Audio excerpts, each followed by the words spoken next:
আসসালামু আলাইকুম। কী অবস্থা এসএসসি 2026 ব্যাচ?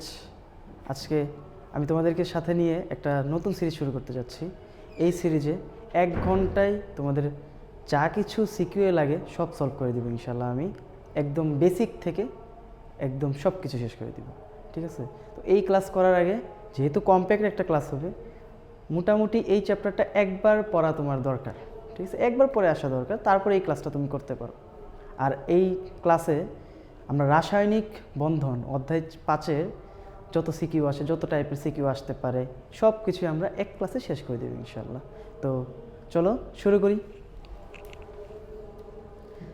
আমাদের মোটামুটি প্রথম টপিকটা হচ্ছে যোজনী সম্পর্কে জানা। তো যোজনী জিনিসটা কি? যোজনী হচ্ছে পরমাণুর সর্বশেষ কক্ষপথের ইলেকট্রন যা অন্য পরমাণুর সাথে বন্ধন গঠনে অংশ নেয়।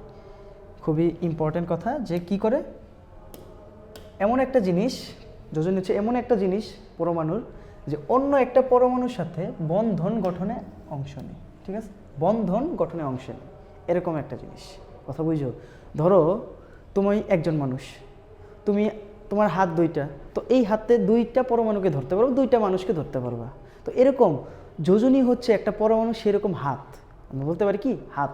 তো এই হাতে সে কয়টা পরমাণু ধরতে পারবে, এই জিনিসটাই হচ্ছে আমাদের যোজনী। তো খুবই ইম্পর্টেন্ট একটা কথা জানলেই আমরা যোজনী সম্পর্কে ভালো আইডিয়া পাবো। কেমিস্ট্রির ভাষায় যা বোঝানো যায় আর কি যোজনীকে, ইলেকট্রন বিন্যাসে অযুগ্ম ইলেকট্রন সংখ্যাই হলো কোনো মৌলের যোজনী। কথাটা খুবই ইম্পর্টেন্ট। অযুগ্ম ইলেকট্রন সংখ্যা মানে যেটা জোড়া ছাড়া, অযুগ্ম মানে কি বোঝায়? সিঙ্গেল ইলেকট্রন সংখ্যা, সিঙ্গেল ইলেকট্রন সংখ্যা। এই সিঙ্গেল ইলেকট্রন সংখ্যাকে বলবো হচ্ছে আমরা কি কোনো মৌলের যোজনী। কথা বুঝতে পারছি? তো বিভিন্ন মৌলের যোজনী বিভিন্ন রকম হতে পারে না? যোজনী আমরা এই পঞ্চম অধ্যায়ে দুইভাবে ডিফাইন করেছি আমাদের বইয়ে যোজনী। একটা হচ্ছে পরিবর্তনশীল যোজনী, পরিবর্তনশীল যোজনী, এবং দ্বিতীয়টা হচ্ছে সুপ্ত যোজনী। আমরা যেহেতু এই অধ্যায়ের যত ধরনের সিকিউ লাগে সব শেষ করব, এই সুপ্ত যোজনীর এই টপিকটা তোমার এমসিকিউর জন্য খুবই ইম্পর্টেন্ট, এমসিকিউর জন্য। আর এই পরিবর্তনশীল যোজনী সিকিউ এর ঘতে খুবই অহরহ আসতে দেখা যায়, ঠিক আছে? তো চলো আমরা যোজনী নির্ণয় করব। কোন যোজনী নির্ণয় করব? যাদের পরিবর্তনশীল যোজনী আছে তাদের যোজনী আমরা নির্ণয় করব। পরিবর্তনশীল যোজনী বলতে কি বোঝায়? পরিবর্তনশীল যোজনী,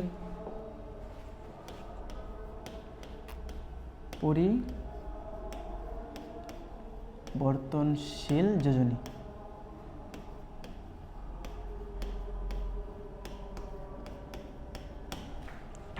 যে সকল মৌলের একের অধিক যোজনী আছে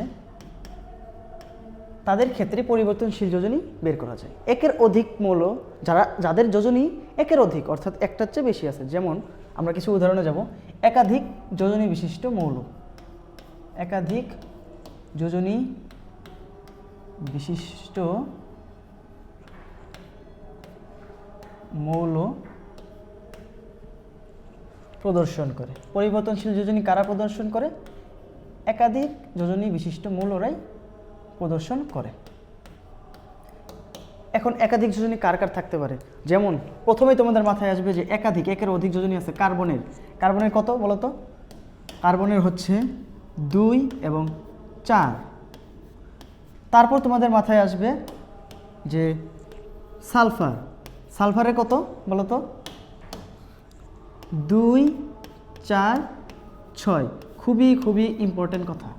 এই দুইটার যোজনী বের করা আমাদেরকে শিখতে হবে। এই দুইটা যোজনী কী করতে হবে? বের করাও শিখতে হবে।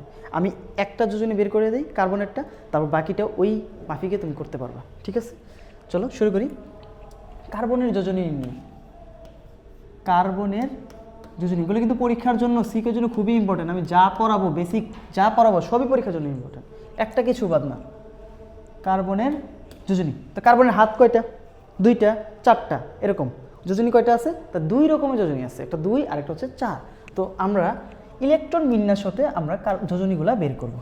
কি থেকে বের করব? ইলেকট্রন বিন্যাস হতে।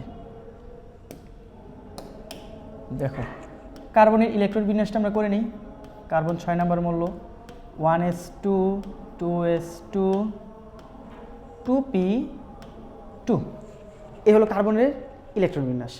আমরা কি জানি পি পি অরবিটালে কয়টা ধাপ হতে পারে? আচ্ছা, ধাপ এই চ্যাপ্টারে তোমাদের নাই, এসএসসি পর্যায়ে নাই। তুমি মাথায় রাখবা পি এর ঘর হচ্ছে 3টি, আর ডি এর ঘর হচ্ছে কয়টি বলো তো? ডি এর ঘর হচ্ছে 5টি। একটু মাথায় রাখবো ঘর সম্পর্কে। জিনিসটা কিন্তু ঘর না, আমরা ইন্টারে যে বুঝবো যে জিনিসটা ঘর না, জিনিসটা হচ্ছে বাড়ি ঘর না, জিনিসটা অন্য কিছু। পি এর ঘর সংখ্যা কয়টা? 3টা। ডি এর ঘর সংখ্যা কয়টা? 5টা। এটুকু জানবো যোজন নির্ণয়ের ক্ষেত্রে। হ্যাঁ, চলো। কার্বনের স্বাভাবিক অবস্থায় ইলেকট্রন বিন্যাস হচ্ছে এটা। কি অবস্থায়? স্বাভাবিক অবস্থায়। স্বাভাবিক। যখন কার্বনকে আমরা উত্তেজিত করব, যখন সে কার্বনকে উত্তেজিত করব, পি এর ঘর কয়টা জানি বলছিলাম? 2p। 2p এর ঘর কয়টা? 3টা। পি এর ঘর কয়টা? 3টা। এরকম টুপি থাকবে কয়টা বলো তো? 3টা টুপি থাকবে। এই 3টা টুপিকে একটা টুপিকে বলে টুপি এক্স, আরেকটাকে বলে হচ্ছে টুপি ওয়াই, আরেকটাকে বলে হচ্ছে টুপি জেড। তো টুপি টুপিতে ছিল দুইটা ফুললি ছিল। দুইটা কি ছিল? ফুললি ছিল। তো এই ক্ষেত্রে 2টা ছিল। এখন যখন আমরা তাদের উত্তেজিত করবো, স্টার চিহ্ন দেওয়া মানে কি? উত্তেজিত অবস্থা। এটা কি অবস্থা? উত্তেজিত অবস্থা। উত্তেজিত অবস্থা, এটা হচ্ছে প্রথম উত্তেজিত অবস্থা। তো প্রথম উত্তেজিত অবস্থায় জোড়া ভেঙে যাবে। এদের যে ডাবল ছিল তারা সিঙ্গেল হয়ে যাবে। এদেরকে এত উত্তেজনা দিয়ে দিছি, এত মোটিভেশন দিছি, যার কারণে তারা কি ডাবলে ছিল, ডাবল থেকে হয়ে যাবে এখন সিঙ্গেল। তো 2টা ছিল না, সে ছিল হচ্ছে 2টা, এখানে দুইজনে ছিল, কিন্তু এখন তারা 2জন এইভাবে একই সাথে থাকবে না, তারা ব্রেকআপ হয়ে যাবে। তাদের কি হয়ে যাবে? ব্রেকআপ হয়ে যাবে। এই দেখো ব্রেকআপ হয়ে গেছে, শেষ। বলতো এইখানে অযুগ্ম সিঙ্গেল ইলেকট্রন কয়টা আছে এখন কার্বনের? কয়টা? 2টা। এই ক্ষেত্রে যোজনী হচ্ছে অযুগ্ম ইলেকট্রন সংখ্যা যেহেতু যোজনী, তাহলে এর যোজনী হবে হচ্ছে এখানে 2। কার্বনের পর আরেকটা উত্তেজিত অবস্থা হয়। কেন 2টা উত্তেজিত অবস্থা হয়? কারণ সর্বশেষ শক্তি স্তর তার 2s এবং 2p দুইটায়। আমরা হিসাব করব যোজনী ক্ষেত্রে সর্বশেষ শক্তি স্তরে আমরা অযুগ্ম ইলেকট্রন বানাবো। কয়টা বানাইতে পারি এগুলো দেখব। জিনিসটা কি? সর্বশেষ শক্তি স্তরে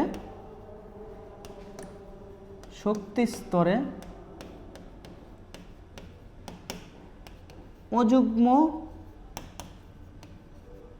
আকার বানাবো। সর্বশেষ শক্তি স্তরে কি করব? অযুগ্ম আকার বানাবো, মানে অর্থাৎ সিঙ্গেল জিনিস নিয়ে আসবো। হ্যাঁ, সর্বশেষ শক্তি স্তর দেখতে পাচ্ছি যে টুপি তো ভালো কথা, টুপি তো ভালোই ছিল, ভালো কথা। টুপিদেরকে আমরা এখন সিঙ্গেল বানাই ফেলছি, সিঙ্গেল ডাবল ছিল সিঙ্গেল হয়েছে, কিন্তু 2sও তার সর্বশেষ শক্তি স্তর। এই 2s এর 2টা কি তারা ডাবল আকারে থাকবে না? থাকবে না। এ কি করবে? লাফ দিয়ে এর সামনে চলে যাবে এবং এরা সামনে চলে যাবে, অগ্রসর হবে। বা ধরতে পারো এইখান থেকে একটা ইলেকট্রন ওইখানে চলে যাবে, ফাঁকা আছে না? তার একটা তো ফাঁকা আছে, 2p z। তো সেই ইলেকট্রন একটা লাফ দিবে ওইখানে, তাহলে কি হয়ে যাবে? অযুগ্ম হয়ে যাবে। তো দ্বিতীয় উত্তেজিত অবস্থা যখন আমরা নির্ণয় করব, দ্বিতীয় উত্তেজিত অবস্থা 1s2 2s2 2s2 না, 2তে থেকে লাফ দিবে 2s 2px 2py 2pz। দেখো তো এখানে 2টা ছিল, এখন তারা কি করবে? লাফ দিবে। লাফ দিয়ে কি প্রত্যেকটা এখন একটা একটা করে হবে, প্রত্যেকটা এখন একটা করে হবে। তো দেখো তো এইখানে অযুগ্ম ইলেকট্রন কয়টা আছে? এইখানে অযুগ্ম ইলেকট্রন কয়টা আছে? 1 2 3 4, হিসাব করে গুনবা যে 4টা। তো এই ক্ষেত্রে তার যোজনী কত হবে? কার্বনের যোজনী এখানে হচ্ছে 4। যোজনী কত? 4। এইভাবেই কার্বনের পরিবর্তনশীল যোজনী প্রদর্শন করে। এরকম কার কার হতে পারে? খুবই ইম্পর্টেন্ট কথা, এটা কিন্তু বইয়ে নাই, কিন্তু পরীক্ষায় আসে। হ্যাঁ, কার্বনের কি হতে পারে? 2টা যোজনী হতে পারে, পরিবর্তনশীল যোজনী প্রদর্শন করে এইভাবে, একাধিক যোজনী প্রদর্শন করে। কেন করে যখন বলবে তোমাকে ব্যাখ্যা দিতে, তখন তুমি এইভাবে লিখবা। আর সালফারও করে, সেটা আমরা দেখাবো পরে। চলো, যোজনী টপিকটা গেল। বলেছি কি সুপ্ত যোজনী যে জিনিসটা আছে এটা এমসিকিউতে আসবে, পরিবর্তনশীল যোজনী সিকিউতে আসবে, এটা মাথায় রাখো। আমরা আজকে হচ্ছে সিকিউ যা যা লাগে সব দেখবো। নেক্সট হচ্ছে এই অধ্যায়ের ইম্পর্টেন্ট টপিক কেবল থেকে শুরু। সিকিউ যা আসে সব দেখবা বেশিরভাগ ক্ষেত্রে রাসায়নিক বন্ধন থেকেই আসে। কথা বুঝতে পারছো? তো রাসায়নিক বন্ধনে কি আছে, যে আকর্ষণ বলের মাধ্যমে একটি পরমাণু অন্য একটা পরমাণুর সাথে যুক্ত হয়, একটা আকর্ষণ বল মধ্যে এই একটা পরমাণু ধরো, এই হাত একটা পরমাণু, এই হাত আরেকটা পরমাণু, এরা আকর্ষণ বলের মাধ্যমে যুক্ত হবে, যে যুক্ত হইলো, এই আকর্ষণ যে যুক্ত হয় এটাকে বলছে রাসায়নিক বন্ধন। মানে বন্ধনে বিয়ে শাদী করলো তারা, একটা পরমাণু তার একটা পরমাণু কি দিলা তুমি, বিয়ে শাদী দিয়ে দিলা। তো এই জিনিসটাই হচ্ছে কি রাসায়নিক বন্ধন। আর এই আকর্ষণ পরমাণুর সর্ববহিস্থ ইলেকট্রনের বিভিন্ন আচরণের ফলাফল হিসেবে দেখা যায়। সর্ববহিস্থ ইলেকট্রন মানে কি, সর্ববহিস্থ ইলেকট্রন মানে কি বুঝাই বলতো? সর্ববহিস্থ ইলেকট্রন মানে হচ্ছে যে সব শেষের শক্তি স্তরের ইলেকট্রন, সব শেষের শক্তি স্তরের ইলেকট্রন। সব শেষের শক্তি স্তরের ইলেকট্রনে কি কি ঘটনা ঘটতে পারে, বিভিন্ন আচরণ দেখায় এরা। কি কি আচরণ দেখাইতে পারে? 1 নম্বর আচরণ হচ্ছে এরা ইলেকট্রন আদান প্রদান করতে পারে, দান গ্রহণ হয়, অথবা করতে পারে এরা ইলেকট্রন শেয়ার করে। তো এরা দুইভাবে কি করে বন্ধনে আবদ্ধ হয়, দুইভাবে কি করতে পারে বন্ধনে আবদ্ধ। ইলেকট্রন সর্বশেষ বহিস্থ ইলেকট্রনের এই ঘটনা ঘটে, সবচেয়ে বাইরের শক্তি স্তরের ইলেকট্রনের এই ঘটনাটা ঘটে। আবারও বলি, হয় ইলেকট্রন দান করতে পারবে, নয় দান গ্রহণ করতে পারবে, নয়তো ইলেকট্রন কী করতে পারে, শেয়ার করতে পারবে। এখন দেখি আমরা কিছু প্রকার ভেদে যাই। আমাদের এই অধ্যায়ে 3টা বন্ধন আছে, একটা আয়নিক বন্ধন, একটা হচ্ছে সমযোজী বন্ধন, আর একটা ধাতব বন্ধন। ধাতব বন্ধন তোমাদের শর্ট সিলেবাসে নাই, যার জন্য আমরা ফোকাস দিব হচ্ছে আয়নিক বন্ধন আর সমযোজী বন্ধনের ফোকাস দিব। ঠিক আছে, আয়নিক বন্ধন চলো শুরু করি। আয়নিক বন্ধন জিনিসটা কি, ইলেকট্রন আদান প্রদানের মাধ্যমে ক্যাটায়ন, ক্যাটায়ন হয়তো তোমরা বুঝেই এখানে আসছো, ক্যাটায়ন ধনাত্মক আয়ন এবং অ্যানায়ন সমূহ অর্থাৎ ঋণাত্মক আয়ন সমূহ মিলে যে স্থির বৈদ্যুতিক আকর্ষণ, এটা জিনিসটা কি, স্থির বৈদ্যুতিক আকর্ষণ। খুবই ইম্পর্টেন্ট কথা, স্থির বৈদ্যুতিক আকর্ষণ বল দ্বারা যুক্ত হয়, তারা যুক্ত হবে, তাহলে যে বন্ধন গঠিত হবে সেই বন্ধনটাই হচ্ছে ধাতব বন্ধন। ধাতব বন্ধন নো, সেই বন্ধনটা কি, আয়নিক বন্ধন। কথা খুবই বুঝার চেষ্টা করো যে ধাতু আর অধাতু মিলে ইলেকট্রন আদান প্রদানের মাধ্যমে যে বন্ধন গঠিত হয় সেটাই কি আয়নিক বন্ধন। তো ইলেকট্রন আদান প্রদান ঘটবে, ভালো কথা। এই ধাতু কি কি হইতে পারে? ধাতু হইতে পারে অনেকগুলো নাম শুনছো না তোমরা, আম ধাতু, আম, যাদের নামের শেষে আম আছে তারাই কি ধাতু। তো ওই রকম ধাতু হইতে পারে। জিনিসটা কি হইতে পারে, ধাতু যেমন sodium, magnesium, aluminium, silicon. Silicon ধাতু, সিলিকন হচ্ছে অপধাতু। হ্যাঁ, সোডিয়াম, ম্যাগনেসিয়াম, অ্যালুমিনিয়াম, যাদের সাথে আম আছে তারাই কি ধাতু। এই সকল ধাতু হইতে পারে। আর একটা ধাতু হইতে পারে যেটা হচ্ছে পোলাপান শিখে না, মনে করে যে তারা এরকম ধাতু দিয়ে আসতে পারে না, অবস্থান্তর ধাতু। কি কি হইতে পারে, scandium, titanium, manganese, iron, cobalt, silver,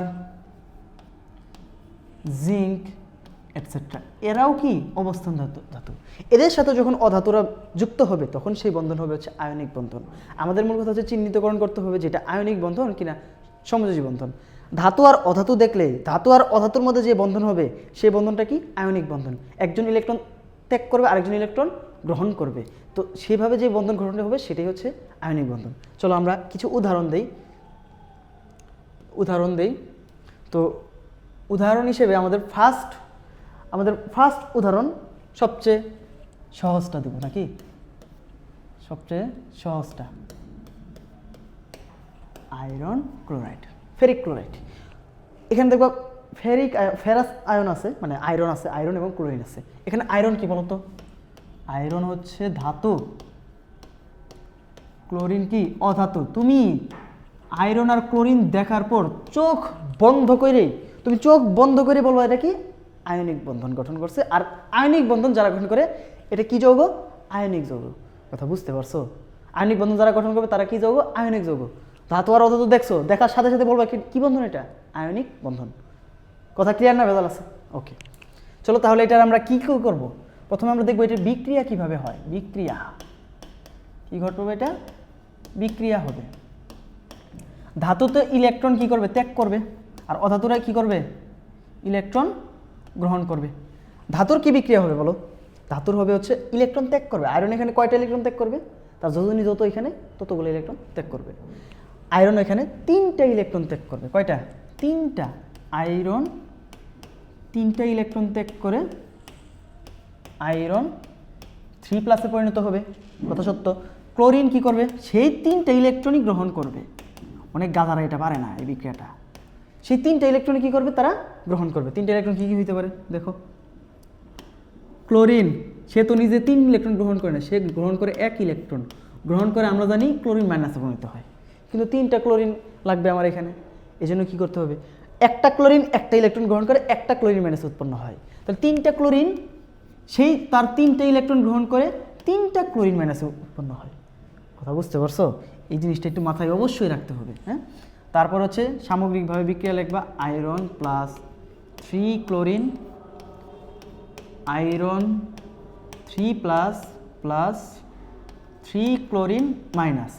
এরাই স্থির বৈদ্যুতিক আকর্ষণ বলের মাধ্যমে বা ইলেকট্রোস্ট্যাটিক আকর্ষণ বলের মাধ্যমে এরা যুক্ত হয় এবং যুক্ত হয়ে উৎপন্ন করে কি? আয়রন ক্লোরাইড নামক একটা কিউট যৌগ। আয়রন ক্লোরাইড নামের একটা কিউট আয়নিক যৌগ গঠন করে। কথা বুঝতে পারছো? সহজ না? চলো আরেকটা করি। আচ্ছা, এর হচ্ছে প্রথম কথা ডায়াগ্রাম আঁকতে হবে। এরপর হ্যাঁ, ডায়াগ্রামটা আঁকতে হবে। চলো ডায়াগ্রামটা আঁকার চেষ্টা করি। কী কী ছিল? এই সামগ্রিক যে বিক্রিয়া দেখবা, এই সামগ্রিক বিক্রিয়ার ফুল ডায়াগ্রাম আঁকবা। আয়রন আঁকবা, 3টা ক্লোরিন আঁকবা, আয়রন 3+ আঁকবা, 3টা ক্লোরিন মাইনাস আঁকবা। প্রত্যেকটা বিক্রিয়া আঁকবা, মানে প্রত্যেকটার ডায়াগ্রাম আঁকবা। দেখো সহজ একটা করি। এটা 2 নাম্বার একটা সহজটা নিয়ে আসি।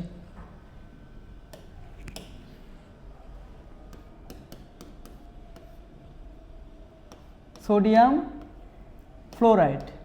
প্রথম কথা হচ্ছে তুমি এখান থেকে তোমাদের চিহ্নিতকরণ করতে হবে সেটা কি আয়নিক যৌগ নাকি সমযোজী যৌগ। সোডিয়াম কি ধাতু? সোডিয়াম কি ধাতু? ফ্লোরিন অধাতু। তাহলে তুমি নিশ্চিত থাকলা যে এটা হচ্ছে আয়নিক যৌগ। তো আয়নিক যৌগরা কি করবে এখন? আয়নিক যৌগ তুমি বিক্রিয়া দিবা। এখন ফার্স্ট কথা হচ্ছে তাদের বিক্রিয়া লিখবা। ধাতুতে কি ঘটে, অধাতুতে কি ঘটে। ধাতু সোডিয়াম কি করবে? একটা ইলেকট্রন ত্যাগ করে সোডিয়াম প্লাসে পরিণত হবে। অধাতু কি করবে? অধাতু সেই একটা ইলেকট্রন, যে ফ্লোরিন আছে সেই একটা ইলেকট্রন কি করবে? গ্রহণ করবে।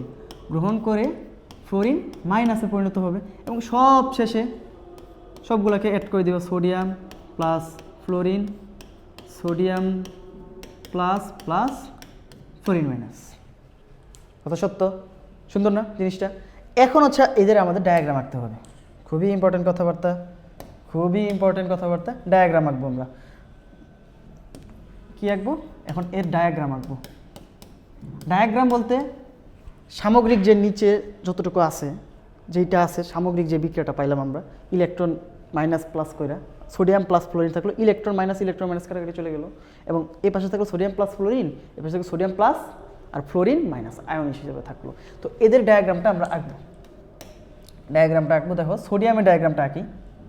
ফার্স্ট অফ অল সোডিয়ামের একটা গেল, 2টা গেল, 3টা থাকে সোডিয়ামের। সোডিয়াম এই পাশে আঁকবো হচ্ছে আমরা ফ্লোরিনের একটা, 2টা, 3টা। ফ্লোরিন তো 3টা থাকে না, ফ্লোরিনে 2টাই থাকে। হ্যাঁ আচ্ছা, এই তো অনেক ছোট হয়ে গেছে এটাকে এটা তো আচ্ছা, এটাকে আমরা কি ধরতে পারি? আচ্ছা যাই হোক, এভাবেই করি। এখানে হচ্ছে সোডিয়াম আর এখানে হচ্ছে ফ্লোরিন। ফ্লোরিনে এখানে থাকবে হচ্ছে 2টা ইলেকট্রন, এখানে থাকবে হচ্ছে 7টা ইলেকট্রন, 7টা ইলেকট্রন। কথা সত্য? সোডিয়ামের এখানে থাকবে 2টা, 2, এখানে থাকবে 8টা,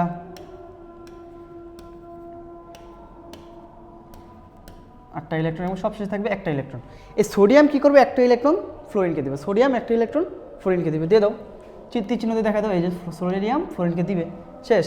এভাবে ডায়াগ্রাম আঁকবা এবং সবশেষে সোডিয়াম প্লাসের ডায়াগ্রাম আঁকবা এবং ফ্লোরিন মাইনাসের রাখবা। হাত দিয়ে আঁকলে সহজ হয়।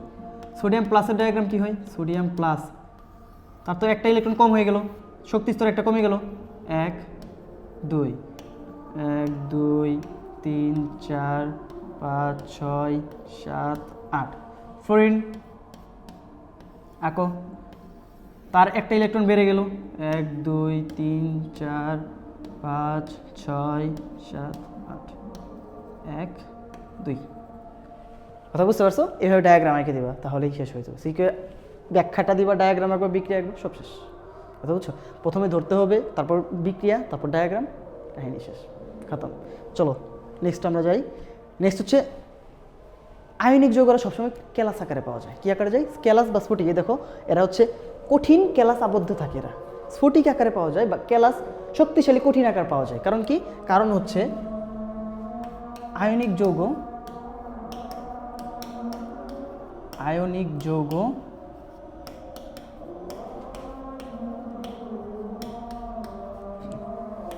ক্যালাস আকারে পাওয়া যায়।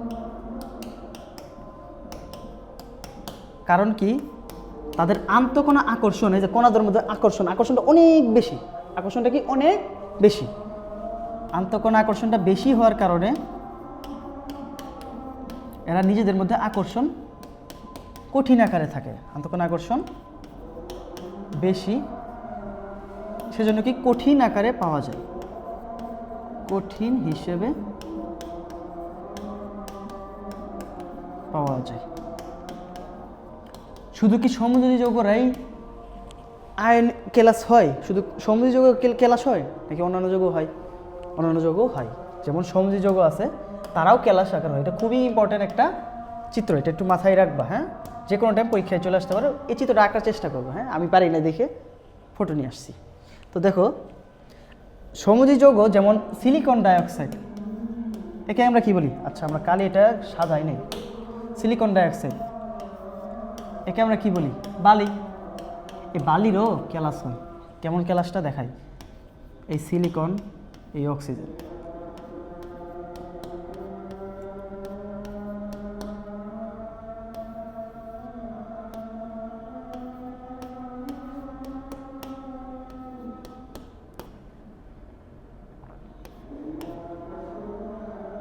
হইতেছে? হ্যাঁ, একটার সাথে অক্সিজেন, একটার সাথে সিলিকন, অক্সিজেন সিলিকন।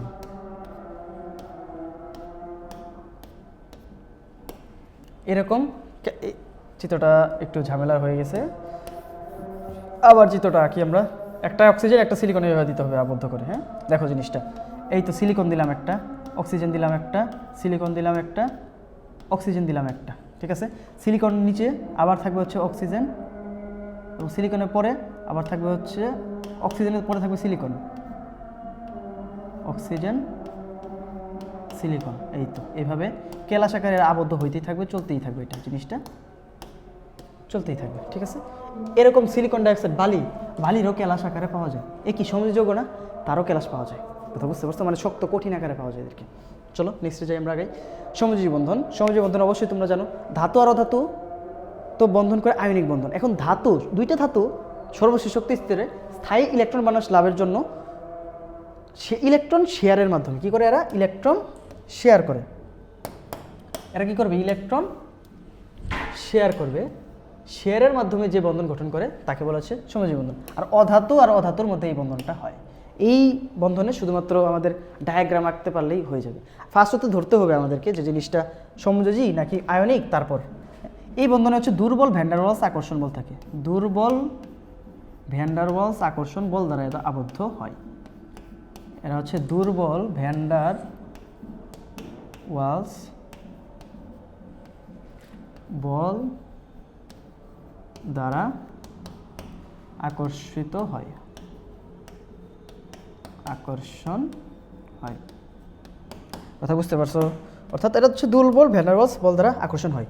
আমরা চেষ্টা করবো 1 ঘন্টার মধ্যে সব শেষ করার, যার জন্য একটু ছোট ছোট জাস্ট বেসিক নিয়ে যাইতেছি আমরা। লাস্টে হচ্ছে আমাদের অনেকগুলো সিকিউ আছে, সিকিউ সলভ করবো, দেখবো যে সব কমন টপিক সিকিউ আসে। ঠিক আছে, চলো নেক্সটে আগাই। আচ্ছা, তোমাদের তো ধাতব বন্ধন নাই, ধাতব বন্ধনকে আমি কেটে দিই এখান থেকে। তোমাদের শর্ট সিলেবাসে ধাতব বন্ধন নাই, ধাতব বন্ধনে যা যা আছে সব কেটে দিই। এই তো, ওকে ডান। এবং আমরা কোথায় ছিলাম? সমযোজী বন্ধনে। সমযোজী বন্ধন যেমন একটা ধরো, আমি একটা সমযোজী বন্ধন ধরি, H2 সমযোজী বন্ধন, O2 সমযোজী বন্ধন, তারপরে বলো CH4 সমযোজী বন্ধন, H2O সমযোজী বন্ধন। এরা সকলেই হচ্ছে সমযোজী বন্ধন। সকলেই কি?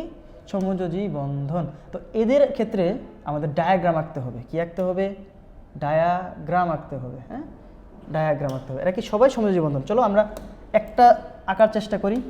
H2O আঁকবো, আর আমরা এই পাশে আঁকবো হচ্ছে ডায়াগ্রাম CH4 এর ডায়াগ্রাম আঁকবো। তো আমাদের প্রথমে চিহ্নিতকরণ করতে হবে এরা কি সমযোজী বন্ধন নাকি ধাতব বন্ধনে আছে নাকি আয়নিক বন্ধনে আছে। আমাদের আগে চিহ্নিতকরণ করতে হবে।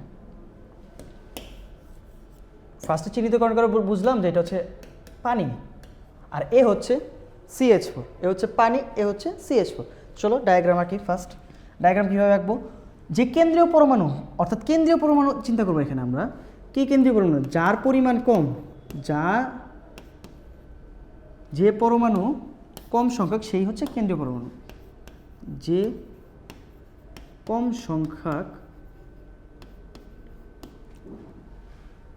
সংখ্যক সে হচ্ছে কেন্দ্রীয় পরমাণু বা সেন্ট্রাল অ্যাটম, কেন্দ্রীয় পরমাণু। তো এখানে কে কম আছে? কার সংখ্যাটা কম? অক্সিজেন কম। তার জন্য অক্সিজেনকে আমরা আগে লিখব। অক্সিজেনকে কী করবো? আগে লিখব। অক্সিজেনের একটা অক্সিজেন সে কয়টা হাইড্রোজেনের সাথে যুক্ত হয়েছে? 2টা হাইড্রোজেন। তাহলে অক্সিজেন যে কেন্দ্রীয় পরমাণু তার সর্বশেষ শক্তি স্তরে 2টা ইলেকট্রনকে আমরা আলাদা আলাদা লিখব। 2টা ইলেকট্রন কী করবো? আলাদা আলাদা লিখব। প্রথমে অক্সিজেনের থাকে হচ্ছে 2টা, এর পরবর্তীতে থাকে অক্সিজেনের কয়টা? 8 নাম্বার মৌল 6টা থাকবে। 8 নাম্বার মৌলের জন্য প্রথমে 2টা, তারপর 6টা থাকবে। 6টার মধ্যে 2টাকে আলাদা আলাদা লিখে ফেলি আগে আমরা। যেহেতু হাইড্রোজেন 2টা ধরছে সেজন্য 2টাকে আমরা কী করবো? আলাদা আলাদা লিখে ফেলবো। আর বাকি 4টাকে আমরা একই সাথে লিখব। এখন হাইড্রোজেন তো যুক্ত হবে এই 2টা ইলেকট্রন, এই যে 2টা ইলেকট্রন শেয়ারের মাধ্যমে এরা যুক্ত হবে। 2টা ইলেকট্রন শেয়ারের মাধ্যমে এরা যুক্ত হবে। এই দেখো হাইড্রোজেন ইলেকট্রনকে আমরা ক্রস দ্বারা প্রকাশ করছি। কথা বুঝছো? এই হচ্ছে H2 এর ডায়াগ্রাম। এখান থেকে আমাদের কিছু জিনিস বোঝা লাগবে। একটা কথা হচ্ছে মুক্তজোড় ইলেকট্রন। বলো তো এখানে মুক্তভাবে আছে কয়টা ইলেকট্রন?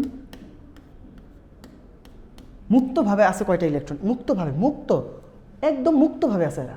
বলো কয়টা? 1 2 3 4 বন্ধনে গঠন করছে। যারা ইলেকট্রন শেয়ার করছে তারা হচ্ছে বন্ধন গঠন করছে। বাকিগুলো কি মুক্ত না? এই যে মুক্ত সর্বশেষ শক্তি স্তরে কেন্দ্রীয় পরমাণু চিন্তা করবো। শুধু মুক্তজোড় হবে কার? কেন্দ্রীয় পরমাণুর হবে। কার হবে? কেন্দ্রীয় পরমাণু। কেন্দ্রীয় পরমাণু দেখবা যে কয়টা মুক্ত হয়ে আছে? 1টা 2টা 3টা 4টা। 4টা মানে কয় জোড়া? 2 জোড়া। তাহলে মুক্তজোড় ইলেকট্রন হচ্ছে 2টি। বন্ধন জোড় কয় জোড়া? দেখো এখন বন্ধন জোড় ইলেকট্রন বন্ধনে আবদ্ধ হয়েছে কয়টা ইলেকট্রন? সেগুলো হচ্ছে বন্ধন জোড় ইলেকট্রন। দেখো তো বন্ধনে বেড়েছে 1টা 2টা 3টা 4টা, এই 4টা হচ্ছে বন্ধনে আবদ্ধ হয়েছে। এই জন্য এই 4টা অর্থাৎ 2 জোড়া হচ্ছে বন্ধন জোড় ইলেকট্রন। অর্থাৎ সত্যি নাকি ক্লিয়ার আছে নাকি ভেজাল আছে জানাই। হ্যাঁ, বন্ধন জোড় হিসাব করলাম, মুক্ত জোড় হিসাব করলাম। এরপর CH4 কেন্দ্রীয় পরমাণু কী হবে? যে কম সে কেন্দ্রীয় পরমাণু হবে। তাহলে কার্বন, এই কার্বনকে দিলাম। এবং কার্বন কয়টা হাইড্রোজেনকে ধরছে বলো তো? 4টা হাইড্রোজেনকে ধরছে। কার্বন কয়টা হাইড্রোজেনকে ধরছে? 4টা। এই জন্য কার্বনের যেহেতু কেন্দ্রীয় পরমাণু তার সর্বশেষ শক্তি স্তরে 4টা ইলেকট্রনকে আমরা আলাদা আলাদা লিখবো। জোরে জোরে লিখবো না। 4টা ইলেকট্রন কী করবো? সে আলাদা আলাদা লিখবো। কার্বন 6 নাম্বার মৌল, থাকেই 4টা ইলেকট্রন। তাহলে 4 পাশে 4টা লিখবো। 4 পাশে 4টা লিখবো। ঠিক আছে, কথা সত্য। এটা একটু উপরে উঠে দিই, একটু উপরে উঠে দিই। দেখো 4টা ইলেকট্রন কী করবো আমরা? এদেরকে একটু উপরে উঠে দিই। এটা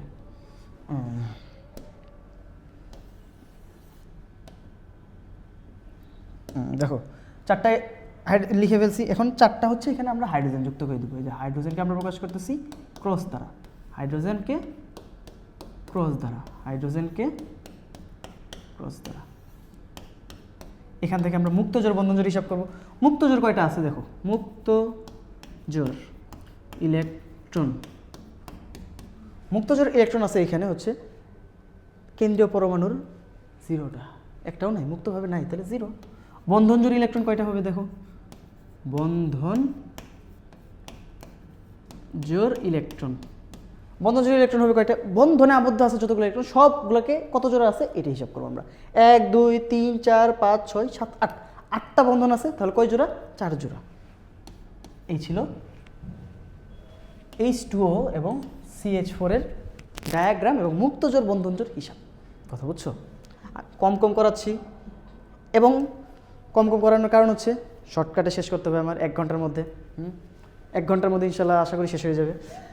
অষ্টক ও দুইয়ের নিয়ম, অষ্টক নিয়ম খুবই খুবই খুবই ইম্পর্টেন্ট টপিক, মানে প্রত্যেকটা বছর পরীক্ষাতে আসবেই। হ্যাঁ, দেখো খুবই খুবই ইম্পর্টেন্ট টপিক। অষ্টক নিয়ম, যখন পরমাণু বন্ধন গঠন করে সর্বশেষ কক্ষপথে 8টা ইলেকট্রন, হিসাব করে দেখলে কি বন্ধনে পরে 8টা ইলেকট্রন আছে, তাহলে তাতে কি অষ্টক নিয়ম মানে। আর যদি 2টা দেখো তাহলে কি হবে? দ্বিতীয় নিয়ম মানে, বা দুইয়ের নিয়ম মানে। ঠিক আছে, দুইয়ের নিয়ম মানবে শুধুমাত্র এই দুইজনই, আর কেউ মানে না। দুইয়ের নিয়ম আর কেউ মানে না, এই যে এই দুইজন, তারপরে এই দুইজন, এরা হচ্ছে অষ্টক নিয়ম মানে। এখানে আরও হইতে পারে, অনেকগুলা আরও হতে পারে। CH, এখন কিভাবে বুঝবো যে অষ্টক নিয়ম মানতেছে কিনা? তুমি আগের ডায়াগ্রামে যাবা। দেখো তো এখানে কে দ্বিত্ব মানে, এই যে H2O যৌগে কে দ্বিত্ব নিয়ম মানে আর কে অষ্টক নিয়ম মানে, এটা আমরা দেখবো। হ্যাঁ, এটা কি অষ্টক মানে কিনা দেখো তো। অক্সিজেন কি অষ্টক মানে? অক্সিজেন, অক্সিজেন দেখো তো, অক্সিজেনের চারপাশে কয়টা ইলেকট্রন আছে? সর্বশেষ শক্তি স্তরে, সর্বশেষে, সর্বশেষে নট ভিতরেরটা, সর্বশেষে 1 2 3 4 5 6 7 8, 8টা। তাহলে অষ্টক মানে, অক্সিজেন মানে হচ্ছে অষ্টক মানে। আর এখানে যে আছে হাইড্রোজেন, যে আছে হাইড্রোজেন, যে আছে সে কি অষ্টক মানে কিনা দেখো তো। হাইড্রোজেন, হাইড্রোজেন কি অষ্টক মানবে? 1 2 দ্বিত্ব নিয়ম মানবে। সে কি মানবে? দুইয়ের নিয়ম মানে, দুইয়ের নিয়ম মানে। কথা সত্য, কথা সত্য। এখন দেখো কার্বন এখানে কি কি মানে, কার্বন এখানে কি অষ্টক মানে কিনা দেখো। 1 2 3 4 5 6 7 8, 8টা ইলেকট্রন আছে, সর্বস্থিত শক্তি স্তরে 8টা ইলেকট্রন আছে, তাহলে এরা অষ্টক মানে। কার্বন কি করে? অষ্টক মানে। আর হাইড্রোজেন তো সবসময় দ্বিত্ব মানবে, দুইয়ের নিয়ম মানবে, এটা জানতে হবে। জিনিসটা হচ্ছে এটাই। যদি দেখো যে অষ্টক যদি না মানে, তাহলে কয়েকটা ঘটনা ঘটতে পারে। হ্যাঁ, অষ্টক না মানলে, অষ্টক না মানলে 2টা ঘটনা ঘটে। একটা হচ্ছে অষ্টক সম্প্রসারণ হয়, অষ্টক সম্প্রসারণ, আর একটা হয় হচ্ছে অষ্টক সংকোচন। অষ্টক সংকোচন মানে কি? 8টার কম হবে না মানে, মানে কি 8টা হলে তো অষ্টক মানে, না মানলে 8এর যদি কম মানে সেটা হচ্ছে অষ্টক সংকোচন, 8এর কম। আর এ হচ্ছে 8এর বেশি যদি হয়ে যায় তাহলে হচ্ছে অষ্টক সম্প্রসারণ। কথা বুঝছো? অষ্টক সংকোচন কয়েকটা মৌল আছে, যেমন ধরো BF3, নট ZF3, এটা হচ্ছে কি BF3। হ্যাঁ, তারপর বেরিলিয়াম ক্লোরাইড, হিসাব করে দেখো এরা অষ্টক মানে না। তারপর এদের ক্ষেত্রে আছে ধরো PCl5, পকল 5। হ্যাঁ, খুবই ইম্পর্টেন্ট কথাবার্তা। হ্যাঁ, এরা অষ্টক মানে না। ডায়াগ্রাম আগে দেখো, তারা অষ্টক মানবে না, শিওর মানবে না, শিওর। কথা বুঝতে পারছো? চলো নেক্সট আগে। নেক্সট হচ্ছে খুবই খুবই ইম্পর্টেন্ট কথাবার্তা, মানে এর চেয়ে ইম্পর্টেন্ট কথাবার্তা বাংলাদেশে নাই। প্রশ্ন আসবেই। SSC কত, বৈশিষ্ট্যটা খুবই ইম্পর্টেন্ট। SSC তোমরা কত জানি আসবেই, এইখান বৈশিষ্ট্য থেকে আসবে। এসএসসিতে আসবে আর কি, মাস্ট আসবে বৈশিষ্ট্য থেকে। গলনাঙ্ক ও স্ফুটনাঙ্ক তোমরা মাথায় রাখবা হচ্ছে যত আয়নিক যৌগ আছে সব কিছু তার বেশি, যত আয়নিক যৌগ আছে সব কিছু তার কি বেশি, যত আয়নিক যৌগ আছে সব কিছু তার কি বেশি। গলনাঙ্ক স্ফুটনাঙ্ক বেশি, তারপরে হচ্ছে বৈশিষ্ট্যের দ্রাব্যতা দ্রবণীয়তা বেশি, তারপরে কি বিদ্যুৎ পরিবাহিত আয়নিক যৌগরা করে। তা বুঝছো? সবাই কি করে? বেশি বেশি করে। কারা? আয়নিক যৌগী যারা আছে সবাই হচ্ছে সব কিছু বেশি বেশি করে। দেখো গলনাঙ্ক কেন বেশি করে এই ব্যাখ্যাটা আমাদের জানতে হবে। হ্যাঁ, কেন বেশি করে?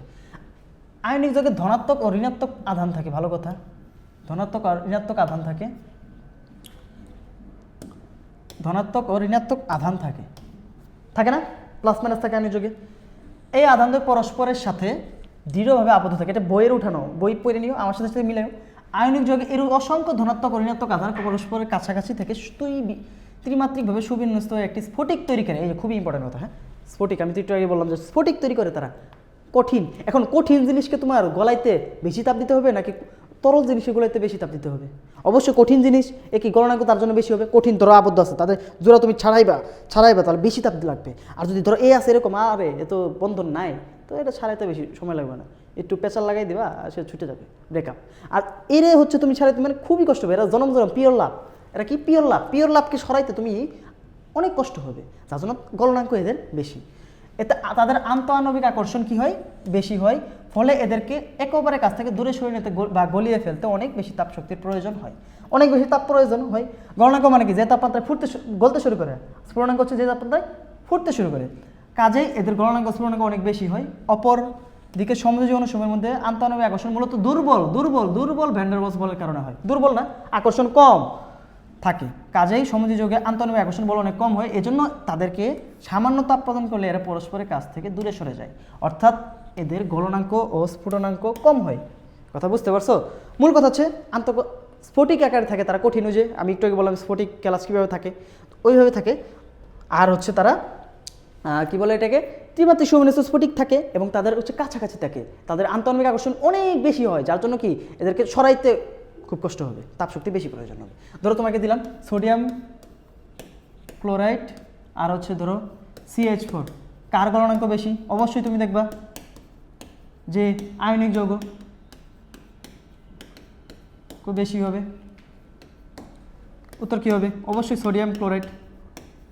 তাহলে মূল কথাটা কি বলতে পারি, যে আয়নিক যৌগের গলনাঙ্ক বেশি, আয়নিক যৌগের গলনাঙ্ক স্ফুটনাঙ্ক সবই বেশি। হ্যাঁ, গলাইতে যেহেতু বেশি তাপ প্রয়োজন হবে, তাহলে ফুটাইতেও তো বেশি তাপ প্রয়োজন হবে। গলনাঙ্ক ও স্ফুটনাঙ্ক বেশি, কারণ একটাই যে তাদের ঘর সংসার অনেক পিওর লাভ। হ্যাঁ, স্ফুটনাঙ্ক বেশি, তারা হচ্ছে পিওর লাভ করে। আয়নিক যৌগে পরমাণুগুলো করে কি পিওর লাভ। হ্যাঁ, তোমরাও চেষ্টা করো আয়নিক যৌগ হওয়ার, সমযোজী যৌগ হওয়ার না। হ্যাঁ, দেখো নেক্সট হচ্ছে আমাদের দ্রাব্যতা দ্রবীভূততা। বলো তো দ্রাব্যতা কে দ্রবীভূত হবে? আয়নিক যৌগ দ্রবীভূত হবে।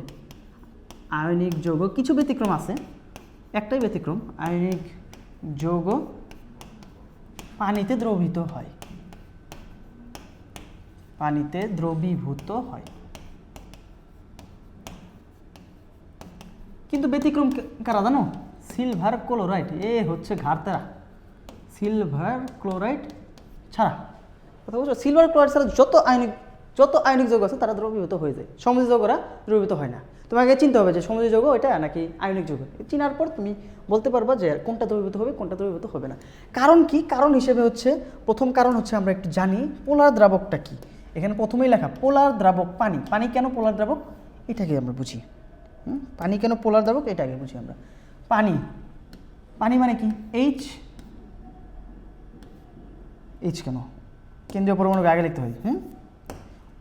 OH। দেখো এটা তো সমযোজী যৌগ, সমযোজী যৌগে কি করে? ইলেকট্রন শেয়ার করে।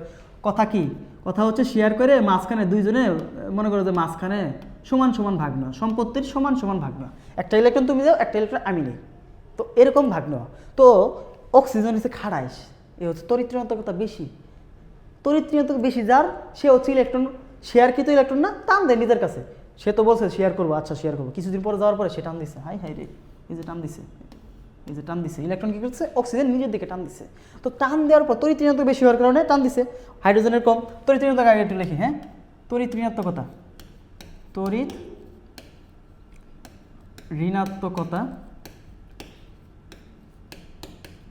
কার বেশি? অক্সিজেনের বেশি, হাইড্রোজেনের কম, যার জন্য কি করছে? অক্সিজেন টান দিছে। ভালো কথা দিয়ে, কিন্তু টান দিলে কি হয়? গ্রহণের প্রবণতা দেখায় না? একটা কিছু গ্রহণ মানে কি? টান দিয়ে নিজের দিকে নিয়ে আসে গ্রহণ। এ হচ্ছে গ্রহণের প্রবণতা দেখাইতেছে, আর এ হচ্ছে কি করার প্রবণতা দেখাইতেছে? ত্যাগ করার প্রবণতা দেখাইতেছে। তো এর জন্য এর মাথায় পুরোপুরি তো সেরা করে না। এই যে দেখা যায় যে অক্সিজেনের কাছাকাছি ইলেকট্রনগুলো অবস্থান করে, এবং হাইড্রোজেন যে ত্যাগ করার প্রবণতা দেখাইছে, দান করা, যে তুই নে, সমস্যা নাই, আমাদেরও সময় হবে, আপনার টাইম আয়েগা। তো এই জন্য এর ডেল্টা প্লাস দেওয়া হয়। আংশিক করতে পেরেছে, সম্পূর্ণ করলে প্লাস হয়ে যেত, ওগুলা যে সোডিয়াম প্লাস হয় কেন, সম্পূর্ণ ত্যাগ করে ফেলে। আর এই আংশিক করছে দেখে আংশিক প্লাস, আর এও তো করছে আংশিক, আর এর হচ্ছে নেগেটিভ, অর্থাৎ সে আংশিক কি করছে, আংশিক গ্রহণ করছে, সম্পূর্ণ গ্রহণ করে নাই। এই জিনিসটাই হচ্ছে পোলারিটি ফর্ম, এই জিনিসটা কি পানির পোলারিটি ফর্ম। এই জন্যই এদেরকে, এই যে আংশিক ধনাত্মক আংশিক ঋণাত্মক হয়েছে প্রান্ত হয়েছে, এই জন্য এদেরকে বলা হচ্ছে পোলার দ্রাবক, এদেরকে বলা হচ্ছে পোলার দ্রাবক। এই জিনিসটা সম্পূর্ণ নাম হচ্ছে পোলারিটি, আর তার জন্য এর নাম হচ্ছে পোলার দ্রাবক। পানি কি পোলার দ্রাবক, আংশিক ধনাত্মক ঋণাত্মক হওয়ার জন্য কি পানি পোলার দ্রাবক, পোলার দ্রাবক, পোলার দ্রাবক, কথা বুঝছো, পোলার মাইয়ার না। আয়নিক যৌগ যোগ করলে পানির অণুগুলোর ধনাত্মক প্রান্ত আয়নিক যৌগের ঋণাত্মক প্রান্ত বা এনায়নকে আকর্ষণ করে।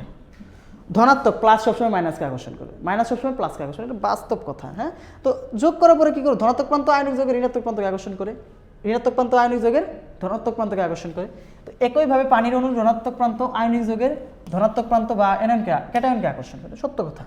এই আকর্ষণ বলের মান যখন আয়নিক যৌগের, এই যে আকর্ষণ বল আয়নিক যৌগতে একটা আকর্ষণে ছুটতেছে, এই মান যখন আকর্ষণ একটা ছুটতেছে, যখন পানির মান বেশি হয়ে যাবে, পানির মান কী হবে, পানির পোলার যে মানটা আছে ওর বন্ধন খিচার মানে টান দেওয়ার, পানির হচ্ছে আয়নিক যৌগের টান দেওয়ার যে মানটা বেশি হয়ে যাবে, তখন সে আয়নিক যৌগের প্লাস প্রান্তকে মাইনাস প্রান্ত টান দিবে, মাইনাস প্রান্তকে প্লাস প্রান্ত টান দিবে। দেখবে আমরা, হ্যাঁ দেখব, অ্যানায়ন ও ক্যাটায়নের মধ্যকার আকর্ষণ বল থেকে বেশি হয়, তখন ক্যাটায়ন পরস্পর থেকে বিচ্ছিন্ন হয়ে পানির অণু দিয়ে পরিবেষ্টিত হয়।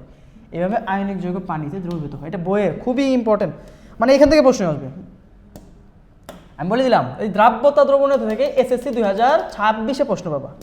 কততে পাবা, কোন কোন বোর্ড, এসএসসি 2026, 27 ডট করে ইনফিনিটি পর্যন্ত এখান থেকে প্রশ্ন আসবে। হ্যাঁ, কীভাবে পরিবেষ্টিত হয় এটার একটা চিত্র আঁকতে হবে, এদের একটা চিত্র আঁকতে হবে যে কীভাবে আয়নিক যৌগের পরিবেষ্টিত হয় পানি। পানি হচ্ছে আয়নিক যৌগ, ধরো তুমি আয়নিক যৌগ হিসেবে একটা ক্যাটায়ন, ক্যাটায়নের মাত্রার উপরে কী থাকে, ক্যাটায়নের উপরে প্লাস থাকে, ক্যাটায়নের প্লাস থাকে। ধরো আমরা একটা আয়নিক যৌগ নিই আগে, হ্যাঁ আমরা একটা আয়নিক যৌগ নিই, ধরো সোডিয়াম ক্লোরাইড নিলাম, এটা সবচেয়ে সহজ যৌগ, এবং সোডিয়াম ক্লোরাইড বা যে কোনো সোডিয়াম ক্লোরাইড অনেকে নেই, আমরা বাদ দিই। আমরা হচ্ছে এখানে ক্যালসিয়াম অক্সাইড নিব, ক্যালসিয়াম অক্সাইড। ক্যালসিয়াম অক্সাইডের কী হয়, পানিতে দ্রবীভূত হয়, কেন হয় এটাই ব্যাখ্যা দিতে হবে। পানিতে দ্রবীভূত হয় কেন হয় এটাই ব্যাখ্যা দিতে হবে। ফার্স্ট কথা হচ্ছে ওই যে ক্যালসিয়াম 2+ আকারে সে আয়নিক যৌগ হয়, আর হচ্ছে কি অক্সিজেন 2- আকারেও আয়নিক যৌগে থাকে আর কি। পানি কী করবে জানো, পানি এদের আবদ্ধ হবে প্লাস প্রান্ত, প্লাস প্রান্ত পানির কোন প্রান্তকে আকর্ষণ করবে, মাইনাস প্রান্ত, মাইনাস প্রান্ত কি অক্সিজেন না, অক্সিজেনকে আকর্ষণ করবে। এখানে অনেকগুলো অক্সিজেন একসাথে থাকবে,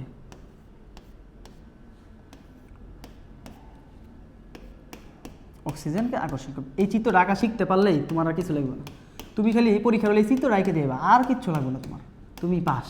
কী লেখছো না লেখছো ভিতরে কিচ্ছু দেখার বিষয় না। হ্যাঁ,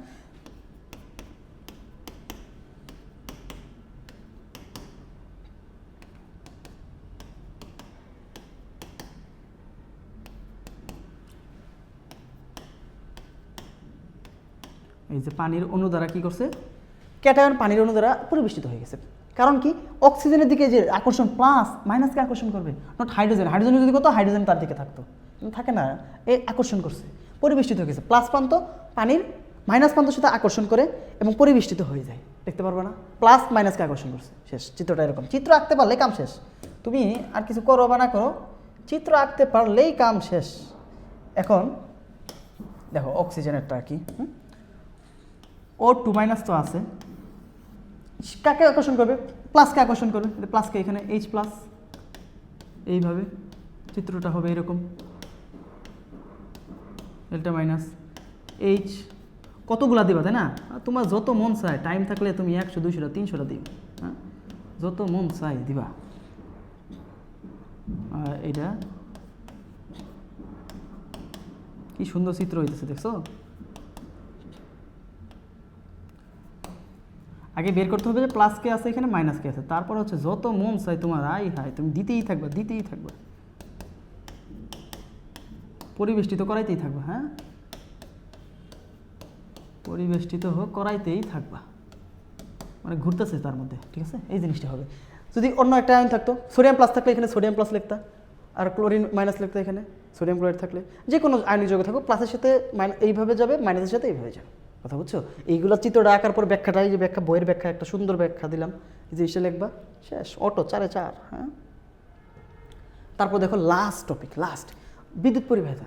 আয়নিক যৌগরা বিদ্যুৎ পরিবহন করে। তাহলে তুমি একটা লবণ নিও, লবণ নিয়ে তুমি রেখে দাও, বিদ্যুৎ পরিবহন করে, এই কর কর কর বিদ্যুৎ পরিবহন করবে। আসলে তা না। আয়নিক যৌগ কখন বিদ্যুৎ পরিবহন করে? যখন তারা জলীয় দ্রবণে থাকে। কোথায় বিদ্যুৎ পরিবহন করবে? জলীয় দ্রবণে আয়নিক যৌগ বিদ্যুৎ পরিবহন করে। জলীয় দ্রবণে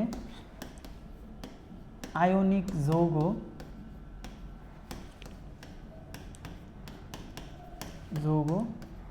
বিদ্যুৎ পরিবহন করে।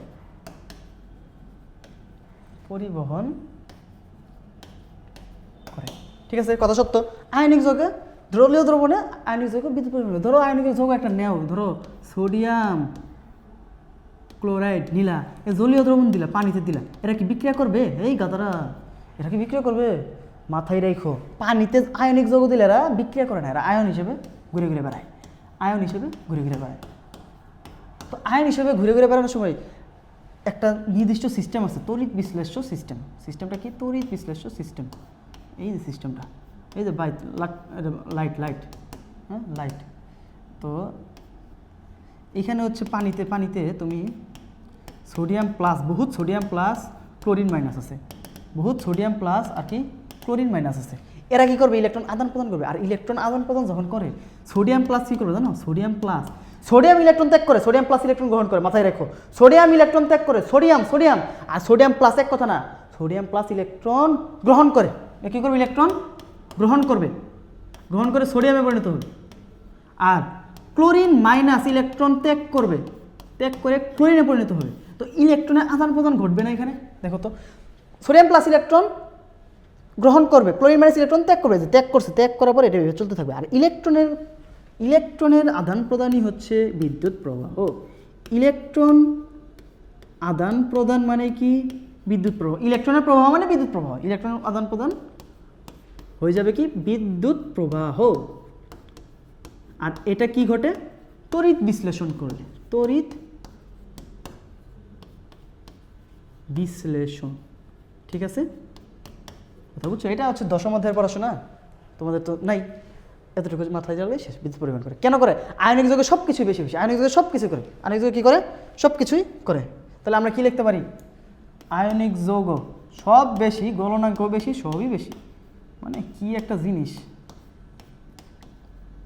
আয়নিক যৌগ হচ্ছে কি? গলনাঙ্ক বা স্ফুটনাঙ্ক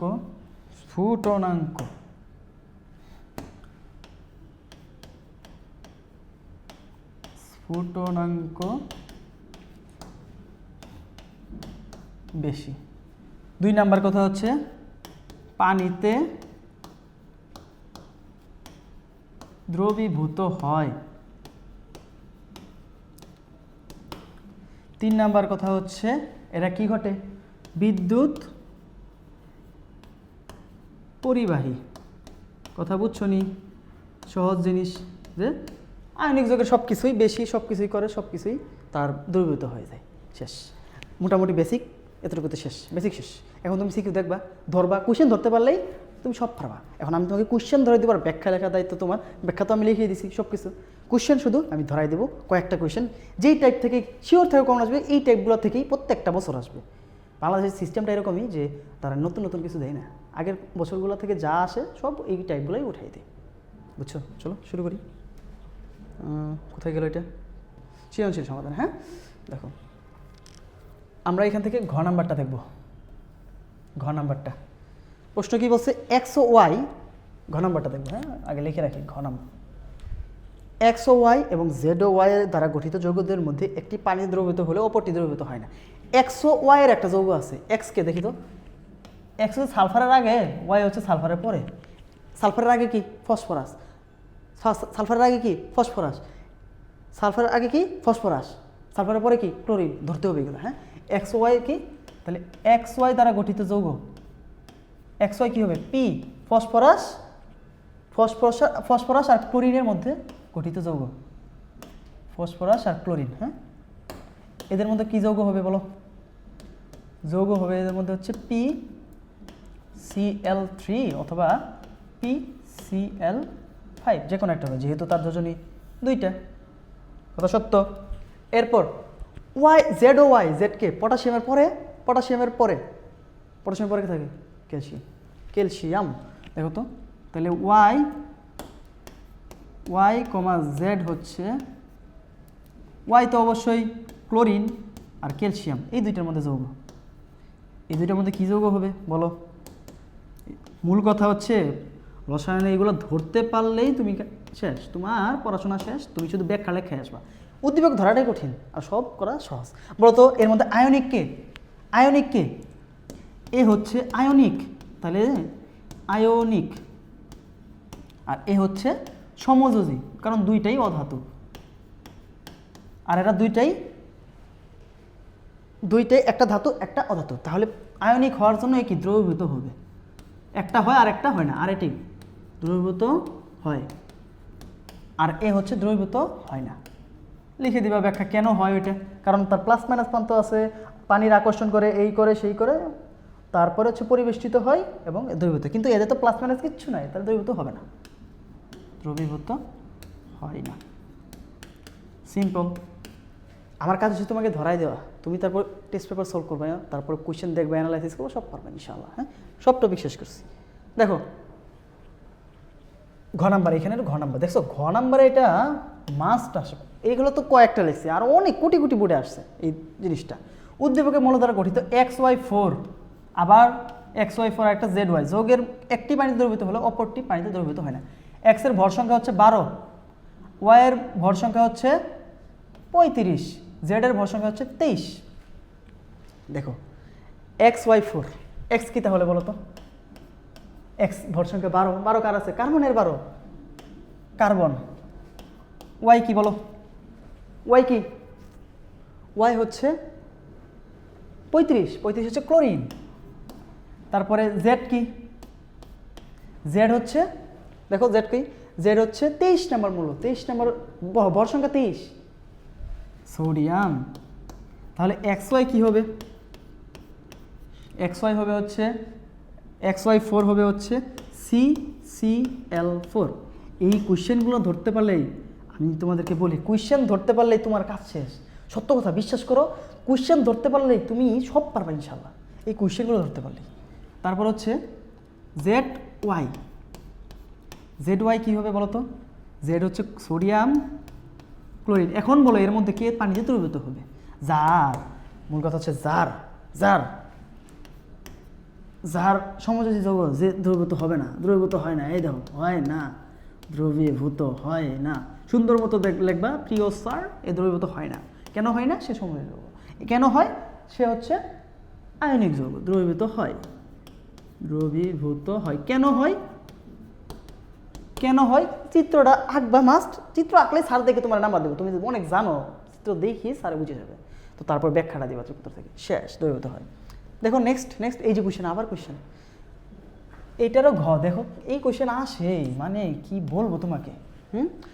Y এবং Z দ্বারা গঠিত। Y কে? পর্যায় 4 গ্রুপ 1, 4 নম্বর পর্যায়ে গ্রুপ 1 নম্বর মৌল, 4 নম্বর পর্যায়ে গ্রুপ 1 নম্বর মৌল কে? হাইলিনা কে? পটাশিয়াম। হ্যাঁ, X কি? ও আচ্ছা, এটা আমি ছন্দ শিখছি, তো ছন্দ থেকে করলাম। X হচ্ছে, X না তো Y হচ্ছে পটাশিয়াম, তারপর Z হচ্ছে, Z কে দেখো তো, NH2 NP5 3, পর্যায় হচ্ছে 3, পর্যায় N সমান 3, তাহলে 3s2 3p5 ইলেকট্রন বিন্যাস দিয়েছে। এখন তার আগে তো অনেক কিছু আছে, না? তার আগে তো অনেক কিছু আছে। হ্যাঁ, কি আছে দেখাই। তার আগে অনেক কিছু যে আছে, এটা আমাদের জানতে হবে। লাস্টে আছে হচ্ছে 3s2 3p5, এটা হচ্ছে লাস্টেরটা দেখাচ্ছে, 3s2 3p5। তার আগে কি আছে? 2p6 পূর্ণ করছে, 2s 2 পূর্ণ করছে, 1s 2 পূর্ণ করছে। এখন হিসাব করো, মূল পাই যাবা 1 2 4 6 10 12 17 17 নম্বর মূল। 17 নম্বর মূল কি? ক্লোরিন। 17 নম্বর মূল কি? ক্লোরিন। তাহলে পটাশিয়াম ক্লোরাইড কেন দ্রবীভূত হয়? দ্রবীভূত হয় কেন হয় ব্যাখ্যাটা দিবা। এই প্রশ্ন শিওর থাকো যে আসবে, কথা বুঝছো? পটাশিয়াম ক্লোরাইড দ্রবীভূত হয় কেন হয় ব্যাখ্যাটা জানো তোমরা। হ্যাঁ, নেক্সট আকারে। আচ্ছা, এখন একটু অন্য লেভেলের ম্যাথ আসছে। হ্যাঁ, গ নাম্বারটা করবো। ম্যাথ বলতে সৃজনশীল আসছে, গ নাম্বারটা করবো আমরা প্রথমে। ওয়াই ও জেড মৌল দুটি দ্বারা গঠিত যৌগটি উচ্চ গলনাঙ্ক ও স্ফুটনাঙ্ক বিশিষ্ট। বেশি গলনাঙ্ক আছে তার। কেন বেশি? এটা আমাদের ব্যাখ্যাটা আমরা শিখছি। এখন আমাদের চিহ্নিত করতে হবে ওয়াই আর জেডটা কি। ওয়াই কি এখানে বলো? ওয়াই কি? ওয়াই কি? সোডিয়ামের নিচে, সোডিয়ামের নিচে কি? পটাশিয়াম। জেড কি বলো তো? জেড হচ্ছে, দেখো দেখো দেখো দেখো, ব্রোমিনের উপরে ফ্লোরিন ক্লোরিন ব্রোমিন। তাহলে ফ্লোরিন, হাই হাই রে, এটা তো সব পটাশিয়াম ক্লোরাইডে দিতেছে, সব পটাশিয়াম ক্লোরাইড। তাই এ কি উচ্চ গলনাঙ্ক, কারণ কি? আয়নিক যৌগ, আয়নিক যৌগ যায় উচ্চ গলনাঙ্ক বিশিষ্ট। আয়নিক যৌগ উচ্চ গলনাঙ্ক, কারণ কি? আন্তঃকণা আকর্ষণের বেশি, স্ফটিক আকারে থাকে, গলনাঙ্ক বিশিষ্ট। কারণ কি? এর হচ্ছে আন্তঃকণা আকর্ষণ বেশি, আন্তঃকণা আকর্ষণ বেশি, স্ফটিক আকারে ত্রিমাত্রিকভাবে সুবিন্যস্ত হয়ে স্ফটিক আকার গঠন করে। একে সরাইতে বেশি তাপের প্রয়োজন, যার ফলে কি হয়? এদের গলনাঙ্ক বেশি হয়ে যায়। বুঝছো? বুঝছো? মানে জাস্ট বিয়ে সাথে কথা চিন্তা ভাবনা করে বন্ধনে আবদ্ধ হয়, এদের পিওর লাভ, পিওর লাভ। এরা হচ্ছে পিওর লাভ, যার জন্য কি হয়? মূল কথা হচ্ছে পিওর লাভ। পিওর লাভে থাকলে গলনাঙ্ক বেশি, তাপ দিতে হবে, বেশি উত্তেজনা দিতে হবে। এত সহজে তুমি তাদের ব্রেকআপ করাইতে পারবে না। X Z O Q Q অণুর বন্ধন কি একই প্রকৃতি? এক্স জেড, এক্স কি? এক্স তো আমরা নির্ণয় করি নাই। এক্স কি বলো? এখান থেকে এক্স, এক্স হচ্ছে সোডিয়ামের উপরে, সোডিয়ামের উপরে কে? Lithium, lithium. X Z, Z কি বলো? জেড তো অবশ্যই ক্লোরিন, বের করে ফেলছি। কিউ কিউ, কিউ কিউ বন্ধন কি? কিউ কি বলো? কিউ কিউ হচ্ছে, কিউ কে? কিউ হচ্ছে, কিউ হচ্ছে ব্রোমিন ক্লোরিন, তার উপরে কি বলো? ফ্লোরিন। এই সরি, ব্রোমিন ক্লোরিন, তার উপরে কি? ফ্লোরিন। চিহ্নিত হয়ে গেছে। এক্স জেড দেখো, এক্স জেড দ্বারা গঠিত যৌগটা কি হবে? এক্স জেড হচ্ছে লিথিয়াম ক্লোরাইড। দুইটার বন্ধন কি এক হয়? কি বন্ধন হবে এটা বলো? লিথিয়াম ধাতু, আম আছে ধাতু, ক্লোরিন অধাতু, আয়নিক, আয়নিক বন্ধন। তাহলে একই রকম না? Q Q, Q and Q, কিয়া কিয়া, হ্যাঁ ফ্লোরিন আছে, শুধু ফ্লোরিন, ফ্লোরিন, তাই তো? F2 হবে। F2 এ কি আয়নিক না সমযোজী? সমযোজী বন্ধন। এ বন্ধন क्या है? এ বন্ধন সমযোজী বন্ধন है। লিখে দিবা প্রিয় স্যার, ডিয়ার স্যার, আমি লিখতে পাচ্ছি যে এখানে আয়নিক বন্ধন এটার হয়, এখানে সমযোজী বন্ধন হয়। সেক্ষেত্রে আমরা বলতে পারি যে দুইটার বন্ধন একই প্রকৃতির না, একই প্রকৃতির না, ভিন্ন প্রকৃতির, ভিন্ন প্রকৃতির।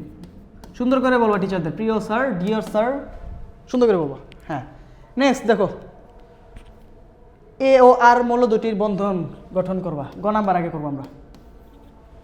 এ ও আর মৌল দুটির বন্ধন গঠন প্রক্রিয়া চিত্র সহ ব্যাখ্যা করে। একদম ইজি। এ কে বলো তো? এ এখানে কি? তো খুব সহজ, পারমাণবিক সংখ্যা 1। হাই হাই, এটা যদি না পারো পদ্মা সেতুতে যাবা, যায় ডুব মারবা। আর কে বলো তো? আর, আর হচ্ছে পারমাণবিক সংখ্যা 17। হাই হাই রে, কি কোয়েশ্চেন এটা? এটা তো কোয়েশ্চেনই না। এর বন্ধন কি হবে? HCl, সমযোজী। ব্যাখ্যা ট্যাখ্যা দিবা, সব ডায়াগ্রাম আঁকবা, ব্যাখ্যা দিবা, শেষ। সমযোজী বন্ধন ব্যাখ্যা কিন্তু আমি লিখে দিছি, হ্যাঁ স্লাইডে আছে, স্লাইডে। ডি আর এবং ই আর যৌগ দুটি মাস্ট, খুব ইম্পর্টেন্ট। একটা সেরা কোয়েশ্চেন পাইছি, জীবনের একটা সেরা কোয়েশ্চেন পাই গেছি। এই কোয়েশ্চেনটা আসলে কোটি কোটি মানুষ পারবে না, কারণ তারা জানে না যে তড়িৎ বিশ্লেষণ কী। হ্যাঁ, তড়িৎ বিশ্লেষণ কোনটা সম্ভব? ডি আর মানে কি? ডি আর আমরা ডিরেক্ট আগে বের করে ফেলবো এবার। ডি আর, ডি আরতে কী বোঝাই? ডিতে হচ্ছে 6 নম্বর মৌল কার্বন, আর হচ্ছে ক্লোরিন, CCl4 বন্ধন হবে এটা। ঠিক আছে, আয়নিক। তারপর হচ্ছে আয়নিক নাকি সমযোজী, সমযোজী। তারপর ইআর, ইআরে কি বন্ধন হবে, ইআর, ই হচ্ছে 19 নম্বর মৌল, পটাশিয়াম। সব দিয়ে পটাশিয়াম ক্লোরাইড, হাই হাই রে কি প্রশ্ন নিয়ে এলাম, সব পটাশিয়াম ক্লোরাইড। সোডিয়াম ক্লোরাইডের দিন শেষ, পটাশিয়াম ক্লোরাইডের বাংলাদেশ। তাহলে তড়িৎ বিশ্লেষণ হবে কোনটা, তড়িৎ বিশ্লেষণ মানে কি, বিদ্যুৎ পরিবহন করবে। তড়িৎ বিশ্লেষণের প্রক্রিয়া দেখাইছি, একজন ইলেকট্রন ছাড়া একজন ইলেকট্রন গ্রহণ করে, এরপরে ইলেকট্রনের প্রভাব ঘটে এবং বিদ্যুৎ প্রবাহিত হয়। এ হচ্ছে তড়িৎ বিশ্লেষণ করবে, এটা তড়িৎ বিশ্লেষণ সম্ভব। ওই তড়িৎ বিশ্লেষণ সম্ভব, কারণ কি আয়নিক যৌগ, সে হচ্ছে আয়নিক যৌগ, বিশ্লেষণ সম্ভব। দেখছো আয়নিক যৌগের কি পাওয়ার, পিওর লাভ দেখে, পিওর লাভের অনেক পাওয়ার, হ্যাঁ পিওর লাভ। নেক্সট দেখি আমাদের আরও আছে, আরও আছে কয়েকটা, একটু সময় নেই, 5-10 মিনিট নিব, 10 মিনিট পরে শেষ হয়ে যাবে ইনশাআল্লাহ। D2 এর বন্ধন গঠন, ডি কি, দ্বিতীয় পর্যায় গ্রুপ 16, পর্যায় 2 এর গ্রুপ 16 নম্বর মৌল, 16 নম্বর গ্রুপের পর্যায় 2। হ্যাঁ বলো কি হতে পারে, 16 নম্বর গ্রুপ কীভাবে মুখস্থ করছিলাম আমি, OSSC-তে পড়ে, OSSC-তে পড়ে। তাহলে 2 নাম্বার শুরু হবে, 2 নাম্বার থেকে শুরু হয়, দ্বিতীয় পর্যায় থেকে শুরু হয়। এখানে ডি হচ্ছে অক্সিজেন। আবারও বলি ভালো কইরা, এই মাথার মধ্যে একটু রাইখো, যারা যারা ভিডিও দেখতেছো, ভিডিও পোস্ট করো আগে মাথার মধ্যে রাইখো, পড়াশোনা বাদ দাও, আগে পর্যায় সারণী মুখস্থ করো, দেখো জীবন সুন্দর। পর্যায় সারণী মুখস্থ করো, যেমনি পারো অমনি মুখস্থ করো। চতুর্থ অধ্যায়ে যে আমি ছন্দ দিয়ে মুখস্থ করবো, তোমাদের টেনশন নাই। হ্যাঁ, D2 এর বন্ধন গঠন ব্যাখ্যা, D2 কি, অক্সিজেন, O2 সমযোজী, ব্যাখ্যা করো। মুক্ত জ্বর, বন্ধন জ্বর, এগুলো বের করো পারলে। অষ্টক নিয়ম মানে কিনা এটাও বের করো যদি পারো। ঘ নাম্বার দেখো, এ মৌলটি ডি এর বন্ধন গঠনে একাধিক যোজনী প্রদর্শন করে, খুবই ইম্পর্টেন্ট। এ মৌল কে বলো, এ মৌলটাকে চিহ্নিতকরণ করি। এ হচ্ছে চতুর্থ পর্যায়ের 8 নাম্বার গ্রুপের মৌল। 8 নাম্বার গ্রুপে কে হইতে পারে, কে হইতে পারে, 3 number scandium, 4 number titanium, scandium titanium, 5 number vanadium, 6 number chromium, তারপরে 7 নাম্বার ম্যাঙ্গানিজ, 8 নাম্বার আয়রন। এই দেখছো কি বুদ্ধি আমার, হাই হাই রে, এত বুদ্ধি কোত্থেকে পেলাম। আয়রন, দেখছো আয়রন ধরে ফেলছি। এগুলো কিন্তু শিখতে পারবা, পর্যায় সারণী সম্পর্কে বিশদ ধারণা থাকলেই তুমি শিখতে পারবা। আয়রন, এখন আয়রনের যোজনী কয়টা জানো, আয়রনের যোজনী হচ্ছে 3 আর 2, দুইটা একাধিক যোজনী প্রদর্শন করে। একটা হচ্ছে ফেরিক ক্লোরাইড হয়, আর একটা হচ্ছে ফেরাস ক্লোরাইড হয়। স্লাইড থেকে ইলেকট্রন বিন্যাসের মাধ্যমে ব্যাখ্যা দিবা, ইলেকট্রন বিন্যাস করে যোজনী ব্যাখ্যা দিব। প্রথম স্লাইড ব্যাখ্যা দিব, প্রথম স্লাইডে পড়াইছি, স্লাইডে আছে, ঠিক আছে, এগুলো ট্রাই করবো বাসায়, ঠিক আছে। তারপর নেক্সট দেখি আর কয়টা আছে, হাই হাই নাই তো সালাম কালাম দিয়ে দিছি লাস্টে। পি ও কিউ দ্বারা গঠিত যৌগের বন্ধন গঠন প্রক্রিয়া ব্যাখ্যা করে, এটা গ নাম্বারটা করি। বন্ধন গঠন প্রক্রিয়া তো ব্যাপারই না। গ নাম্বার, পি নাম্বার কে, পি হচ্ছে প্রথমে 2টা আছে, পরে আছে 6টা, 8। তাহলে পি হচ্ছে 8 নাম্বার মৌল, অক্সিজেন। কিউ হচ্ছে, কিউ কে দেখো প্রথমে আছে 2টা, পরে আছে 8টা, লাস্টে আছে কয়টা, একটা মনে হয়, আচ্ছা একটা। কিউ হচ্ছে সোডিয়াম, বন্ধন কি হবে, সোডিয়াম অক্সাইড, ধাতু আর অধাতু, আয়নিক বন্ধন। ব্যাখ্যাটা দিও সুন্দর কইরা যে স্যার, ডিয়ার স্যার, প্রিয় sir, sodium oxide, sodium 2 oxide হবে, হ্যাঁ, কারণ কি যোজনী এক্সচেঞ্জ, সোডিয়াম 2 অক্সাইড হবে, বুঝছো কথাটা। হ্যাঁ, সোডিয়াম 2টা ইলেকট্রন, একটা ইলেকট্রন ত্যাগ করতে পারবে না। হ্যাঁ, এটা হচ্ছে কাহিনী, একটু ভিন্নতা আছে। হ্যাঁ, সোডিয়াম দেখো, অক্সিজেন, সোডিয়াম কি করবে, ঘটনা এটার মধ্যে ঘটে গেছে, এত সোজা না, এটা কঠিনটাই আছে। হ্যাঁ, সোডিয়াম কি করবে, একটা ইলেকট্রন ত্যাগ করবে, সোডিয়াম প্লাসে পরিণত হইল। তারপরে অক্সিজেন কি করলো, সেই একটা ইলেকট্রন কি সে জীবনে গ্রহণ করে, জীবনেও না, সে করে 2টা ইলেকট্রন গ্রহণ। এই জন্য জোর করে 2টা সোডিয়াম 2টা ইলেকট্রন যদি ত্যাগ করে সে গ্রহণ করতে পারবে, 2টা সোডিয়াম প্লাসে পরিণত হবে, এবং এইভাবে হবে বিক্রিয়াটা, কথা বুঝছো। তারপর বিক্রিয়াটা লিখবা, হ্যাঁ, 2 সোডিয়াম প্লাস অক্সিজেন বিক্রিয়া করে 2 সোডিয়াম প্লাস অক্সিজেন 2 মাইনাস। আচ্ছা, ঘ নাম্বারটা এখানে করে দেবো। হ্যাঁ, ঘ নাম্বারটা এটা দিবা। হ্যাঁ, এই বিক্রিয়া করার পরে বুঝছো কাহিনী, সোডিয়াম অক্সাইড উৎপন্ন হয়েছে, জিনিসটা বুঝছো? একটা তো অক্সিজেন তো দুইটা গ্রহণ করে, সে তো একটা ত্যাগ করে, তাহলে এরে দুই দিয়ে দাও, এই দুইটা ইলেকট্রন ত্যাগ করে দাও, দুইটা সোডিয়াম থেকে দুইটা ইলেকট্রন ত্যাগ করে দাও, পরে দেখো যে মিলে যাবে। উল্টা চিন্তা করো না মাথায়, হ্যাঁ। ঘর আমরা দেখো আরও এস মৌলের বন্ধন গঠনকালে আর হচ্ছে 2, 8, 10, 12 নম্বর মূল। 12 নম্বর মূল কে? 12 নম্বর মূল মনে আছে তোমার? 2 আর 10, 10 আর 4 14 নম্বর মূল। Hydrogen, helium, lithium, beryllium, carbon, nitrogen, polonium, sodium, magnesium, aluminium, silicon. আর কে? সিলিকন।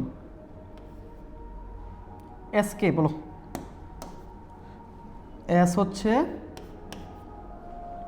এস মলে হচ্ছে, দেখো কতগুলো আছে হিসাব করতে হবে। 10, 14, 15 নম্বর মূল সিলিকন, ফসফরাস। আচ্ছা এটা কি 14 আছে, উঠে গেছে উপরে, এটা জিনিসটা মনে হয় 14 না, এটা হচ্ছে জিনিসটা 14 না, 14 তো হওয়ার কথা না, এটা হচ্ছে মনে হয় ক্লোরিন হবে, উপরে আরও 2টা আছে, এটা মিশে গেছে, হ্যাঁ। আর এইখানে মনে হয় উপরে 2টা হবে, ফসফরাস হইতে পারে। এটা সিলিকন, উপরে মনে হয় একটা আছে, মনে হয় বলতে একটাই আছে, হ্যাঁ, ফসফরাস। তাহলে কি বন্ধন হবে? PCl5। একটু আগে বলছি আর, কিন্তু অষ্টক মানে না, অষ্টক সম্প্রসারণ হয়, অষ্টক সম্প্রসারণ। দেখো হিসাব করে দেখো তুমি, ওইটা আঁকবা। ফসফরাসের লাস্টের সরকৃত স্তরে কী করবা? 5টা টাকা আলাদা লিখে ক্লোরিন ঢুকাই দিবা, দেখবা যে হিসাব করে 8টার বেশি হয়। তো বুঝছো, যদি 8টার বেশি হয় অষ্টক সম্প্রসারণ হবে। দেখো এ মৌলটি বিদ্যুৎ পরিবহন করে, বি মৌলটি বিদ্যুৎ পরিবহন করে, এটা হচ্ছে তোমার ধাতব বন্ধন থেকে বিদ্যুৎ পরিবহন করবে। এটা হচ্ছে পটাশিয়াম মনে হয়, পটাশিয়াম না, হ্যাঁ পটাশিয়াম বিদ্যুৎ পরিবহন করে। যাই হোক, এটা গেলাম না। ঘ নাম্বার, ফ্লোরিনের সাথে বিক্রিয়া F2 কোনটিতে অষ্টক নিয়ম ব্যতিক্রম ঘটে? ঘ নাম্বার, এ মৌলটা চিহ্নিতকরণ করি আমরা। এ মৌলটা কি দেখো, 10 এবং 6, 10, 16 হলে সালফার, আর ফ্লোরিনের সাথে বিক্রিয়া করবে, SF2 হবে। তাহলে ফ্লোরিনের সাথে বিক্রিয়া একটা হবে SF2, একটু ডিজাইন করি, SF2, আরেকটা হচ্ছে SF4। এখন কোনটা অষ্টক মানবে কোনটা মানবে না, ডায়াগ্রাম আঁকবা, আঁকার পরে দেখবা যে এই অষ্টক এ হচ্ছে অষ্টক মানে, এ হচ্ছে অষ্টক মানে না, কথা বুঝছো? একজন মানে কোনটিতে অষ্টক নিয়মে ব্যতিক্রম ঘটে, এটা হচ্ছে অষ্টক নিয়মে ব্যতিক্রম মানে না। ডায়াগ্রাম আঁকার মাধ্যমে তোমরা বুঝতে পারবা যে জিনিসটা কী ঘটে। মোটামুটিভাবে 1 ঘন্টার মধ্যে শেষ করার চেষ্টা করছি, তাও 10 মিনিট বেশি হয়ে গেছে, সরি। প্রথম কথা হচ্ছে তোমরা স্লাইড দেখবা। প্রথম কথা কি? স্লাইড দেখলা, স্লাইডের পরে যাবা হচ্ছে টেস্ট পেপারে সলভ করতে। কথা হচ্ছে স্লাইড এবং টেস্ট পেপার সলভ করবা, ইনশাল্লাহ সবগুলো সিকিউ তুমি পারবা। আমি হচ্ছে অনেক ভ্যারাইটিসের সিকিউ দেখাইছি, কম সময়ের মধ্যে চেষ্টা করছি। মূল কথা হচ্ছে তুমি যদি পর্যায় সারণী সম্পর্কে জানো আর ধরতে পারো উদ্দীপক, তাহলে তোমার কাজ শেষ। কথা বুঝছো? ব্যাখ্যাগুলো লিখবা, যেভাবে আমি বুঝাইছি সেইভাবে ব্যাখ্যাগুলো লিখবা। কথা বুঝছো? নেক্সট অন্যান্য বিভিন্ন চ্যাপ্টার আমরা শেষ করবো ইনশাল্লাহ, মানে তোমাদের যতগুলো চ্যাপ্টার আছে সব ওয়ান শট একটা করে সিকিউ পাবা ইনশাল্লাহ। তো যুক্ত থাকো আমাদের সাথে, আর হচ্ছে আমাদের ক্যাম ম্যাথ পাঠশালার সাথে যুক্ত থাকো। দেখা হবে, আল্লাহ হাফেজ।